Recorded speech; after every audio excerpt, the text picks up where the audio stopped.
Hi, I'm Jamie Belz. Since our earliest memories, most of us have been told you are what you eat. And it's true. Our bodies are magnificent enough to use the food we eat as building blocks to make the entire body. It's pretty crazy if you actually think about it. But it's not something that most people have ever actually been stopped to consider. So if you take just a second, look at your hand. There's fingernails, skin, hair. You can see some bones, some tendons, some veins. There's blood in those veins. There's things in the blood. And then go one step further and think hormones and nerves and neurotransmitters. And that's just your hand. Consider the complexity of the entire system. And then consider the suggested simplicity of the phrase, you are what you eat. Yes, our bodies literally are composed of what we eat.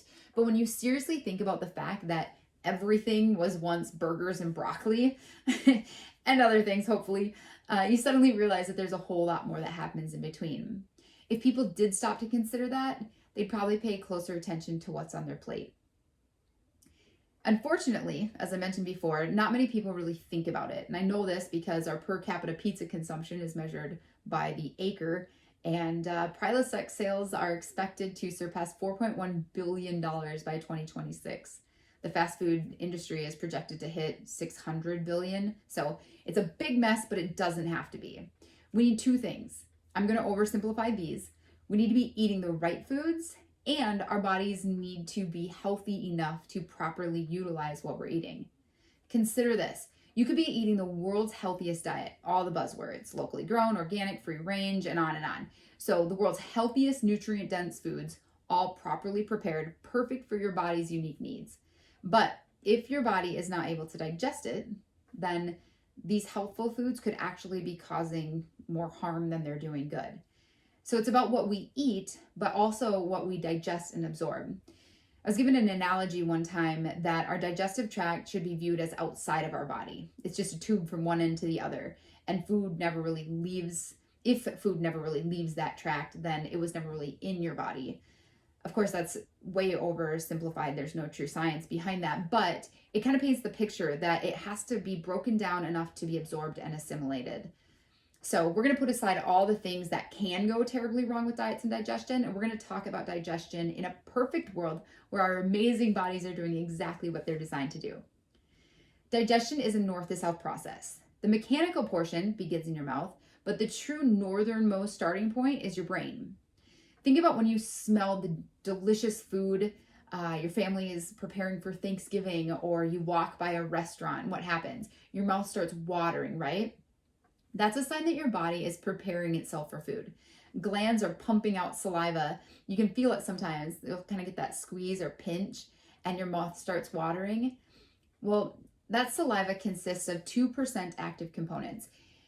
Several types of enzymes which help to break down our food, kill pathogens, inhibit bacterial growth, IgA, which is part of our immune function, electrolytes, and mucus, which is going to just moisten and bind that food together.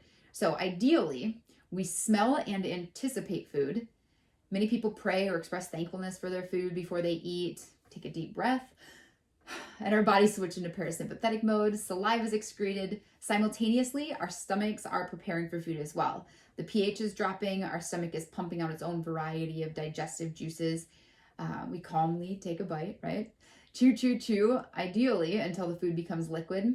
Our lips hold the food in our mouths while our tongue, jaw, and cheeks move it around. The longer you chew, the more flavors you will taste, because the enzymes are starting to break down the carbohydrates, and also our taste buds only respond to liquid. So try it. So that bite is moistened, it's formed into a soft ball called the bolus, and then it's pushed to the back of the mouth where the uvula, the little hangy ball, stops it from going into the nose, and the epiglottis blocks the trachea, so the bolus can pass over and into the esophagus. Once it's in the esophagus, it moves down kind of like in this domino effect called peristalsis with the muscles, down the esophagus about 10 inches, through the cardiac sphincter and into the stomach. Now, your stomach is the widest part of your digestive tract, and it's super adaptable. It can grow and shrink as necessary. The average stomach should not be challenged to hold more than 2.6 pints of food and water, though many challenge it. I encourage you not to. It churns and burns. It mixes the food with acid and enzymes, resulting in a thick, acidic mush we call chyme. Carbohydrates break down the fastest. Bacteria and pathogens are killed off by the acidity, because this is a perfect world, remember? The pH is so low, actually, that the stomach must produce large amounts of mucus to protect itself from being digested. So after that, it goes to the lower end of the stomach, passes through the pyloric sphincter into the small intestine. The small intestine makes up the majority of your gut, winds around in the abdominal cavity for 21 feet. Chyme's entry into the small intestine causes a release of hormones which stimulate the pancreas and the gallbladder to contribute their constituents, which help with chemical digestion, the emulsification or breakdown of fats, and then they also help to rise that pH of the chyme so that you don't digest the rest of your body as well. During digestion, carbohydrates are broken down into glucose, proteins are broken down into amino acids and polypeptides, fats are broken down into fatty acids and glycerol molecules.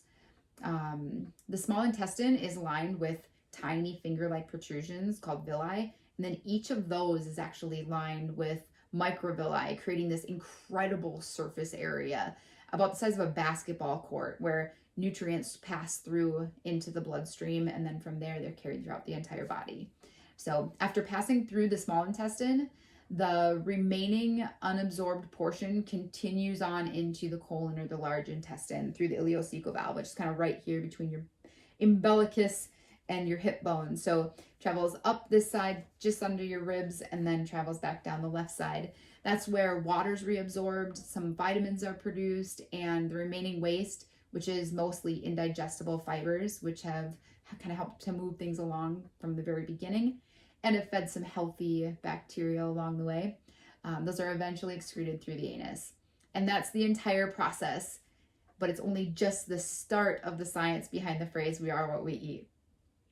There are many areas where this can break down, but it's important to chase this somewhat mythical creature we call optimal digestion, because the health of the organism is dependent upon the health of each organ system, which is dependent upon the health of the organs, dependent upon the health of the tissues, to the health of the cells, down to the subcellular level. And that is dependent upon our body's digestive system's ability to provide the nutrients needed to keep everything functioning optimally in the north to south process. Thanks for your time.